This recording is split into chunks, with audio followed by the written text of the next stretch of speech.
নমস্কার, আমি ডক্টর ময়ূরাক্ষী মিত্র। আজকে একটা গুরুত্বপূর্ণ টপিকে আলোচনা করব, সেটা হলো স্ট্রেস। স্ট্রেসকে আমরা কী করে ম্যানেজ করব? আজকালকার দিনে বোধহয় এমন কেউ নেই যে স্ট্রেসের মধ্যে দিয়ে যায় না বা যার জীবনে স্ট্রেস নেই। সেটা যে কোনো কারণে হতে পারে, ওয়ার্ক লাইফে হতে পারে, পার্সোনাল লাইফে হতে পারে, যে কোনো কারণে হতে পারে। স্ট্রেস আমরা দুভাবে পাই, সেটা হচ্ছে একটা অ্যাকিউট স্ট্রেস, একটা ক্রনিক স্ট্রেস। অ্যাকিউট কোনো কারণে, হঠাৎ করে কিছু কারণে খুব স্ট্রেস হলো, ফাইন্যান্সিয়াল কোনো কারণে বা কোনো কেউ কিছু ইনসাল্ট করেছে সেই ক্ষেত্রে। আর ক্রনিক হয়তো তার পুরনো কোনো ট্রমা আছে লাইফে, সেই পুরনো ট্রমা তাকে ঘুমোতে দিচ্ছে না, তাকে সুস্থ থাকতে দিচ্ছে না।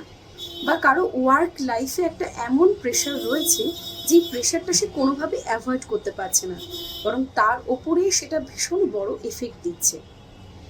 স্ট্রেসের মধ্যে দিয়ে অনেক দিন থাকার পরে যেটা হয় সেটা হচ্ছে ঘুম চলে যাওয়া, মাথা ব্যথা, গাট ইস্যু, হরমোনাল ইমব্যালেন্স, এগুলো তো আমরা দেখতেই পাই। আপনারা কি করতে পারেন? নিজে একটা মেডিসিন খেতে পারেন। আমি মেডিসিনটার নাম বলছি, ক্যালিফস 6X।